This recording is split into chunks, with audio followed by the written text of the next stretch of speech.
Ihr seid Anfänger und wollt mit der Nymphe erste Erfahrungen machen, dann ist das Fischen mit einem klassischen schwimmenden Bissanzeiger auf jeden Fall eine klare Empfehlung von uns. Macht unglaublich viel Spaß, ist unter Umständen je nach Wasser, je nach Flussart, je nach Wasserstand und so weiter sehr, sehr effektiv. Und es gibt eigentlich nur ein paar grundsätzliche Dinge zu beachten.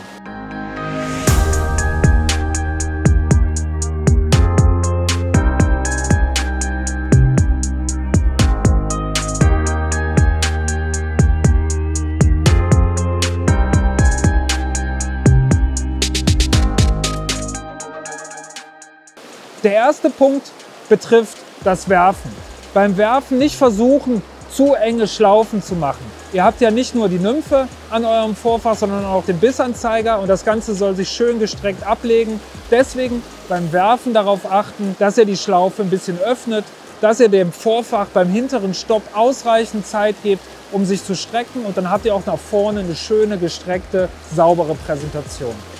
Der zweite Tipp, wenn ihr mit einem schwimmenden Bissanzeiger fischen wollt, betrifft die Präsentation. Und das bedeutet zuallererst, dass Bissanzeiger und Nymphe hintereinander sich aufs Wasser legen. Das heißt, der Bissanzeiger kommt zuerst, dann die Nymphe überschlägt sich quasi über den Bissanzeiger hinweg und landet so in einer Linie mit dem Bissanzeiger auf dem Wasser und treibt dann auf euch zu. Und da sind wir eigentlich schon beim dritten Tipp, wenn ihr mit der Nymphe und einem schwimmenden Bissanzeiger fischen wollt, stromauf fischen. So kommt das Ganze schön gleichmäßig auf euch zugetrieben. Ihr könnt die Schnur, die freigegeben wird, die mit der Strömung auf euch zukommt, aufnehmen und habt so immer die Möglichkeit, bei einem Biss einfach die Rute zu heben und den Biss zu verwerten. Deswegen Rutenspitze immer zum Wasser, Schnur aufnehmen und dann seid ihr für alles gewappnet. Und noch ein letzter Tipp, hier geht es jetzt schon ein bisschen in die Feinheiten und betrifft eigentlich eher die Präsentation, die Sauberkeit der Präsentation. Ganz wichtig, wenn ihr mit so einem schwimmenden Bissanzeiger fischt, darauf schauen, dass Bissanzeiger und Nymphe in der gleichen Strömung landen. Das heißt, dass die Nymphe zum Beispiel nicht in viel schnellerem Wasser landet, ansonsten überholt sie den Bissanzeiger und auch da habt ihr keine Bisserkennung mehr. Andersrum wäre es so, wenn die Nymphe in langsamerem Wasser ist und eigentlich fängig wäre und der Bissanzeiger ist in schnellerem Wasser, dann wird sie irgendwann rausgerissen aus dem langsamen Wasser und auch da habt ihr dann eine unnatürliche Drift. Also versuchen, Bissanzeiger und Nymphe ungefähr in der gleichen Strömungsgeschwindigkeit, in der gleichen Linie, die ihr abfischen wollt, abzulegen.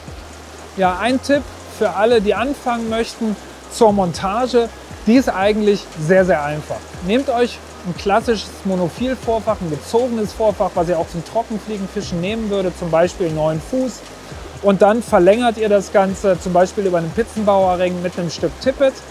Und idealerweise habt ihr dann natürlich einen Bissanzeiger, den ihr auf dem Vorfach verschieben könnt. Denn ihr wollt natürlich über den Tag von Stelle zu Stelle die Wassertiefe, in der eure Nymphe abtreibt, variieren. Und das funktioniert am besten mit einem Bissanzeiger wie dem hier, beispielsweise von Oros.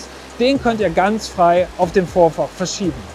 Ja, und dann stellt sich natürlich als nächstes die Frage, wie groß sollte der Abstand sein zwischen dem schwimmenden Bissanzeiger und der Nymphe? Und da als Faustformel, als Tipp für euch, 1,5-fache Wassertiefe. Also solltet ihr 1 Meter tiefes Wasser abfischen wollen, dann den Abstand zwischen Bissanzeiger und Nymphe etwa 1,5 Meter lang wählen. Entsprechend flachere Stellen, dann kürzeren Abstand.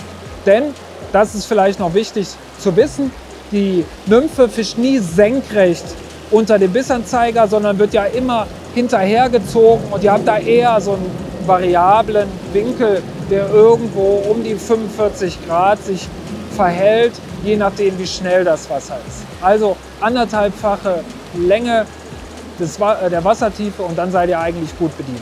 Noch ein ganz wichtiger Tipp zur Wahl der richtigen Größe. Als Anfänger steht man vielleicht vor der Frage, was für einen Bissanzeiger soll ich nehmen? Die Farbe ist eigentlich gar nicht so relevant, vielmehr ist es der Durchmesser.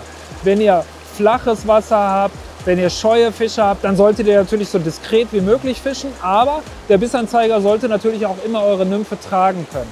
Das heißt, immer ein ausgewogenes Verhältnis von Diskretion und Schwimmfähigkeit wählen und deswegen sind solche Sets gut, wo ihr unterschiedliche Größen habt. Da könnt ihr immer schnell wechseln, schnell variieren und habt immer den passenden Bissanzeiger parat.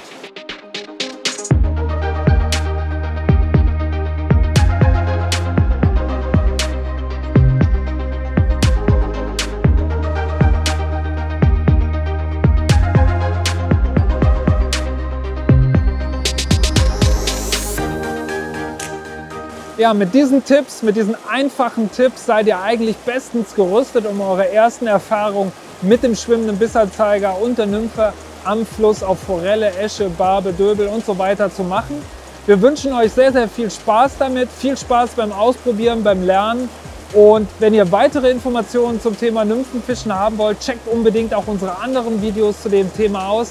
Sehr, sehr spannendes, komplexes Thema. Wenn ihr Fragen habt, schreibt sie uns gerne unten in die Kommentare. Schickt uns Feedback, schickt uns Anregungen. Wir freuen uns auf eure Rückmeldung, wünschen euch viel Spaß am Wasser, Tight Lines und bis bald.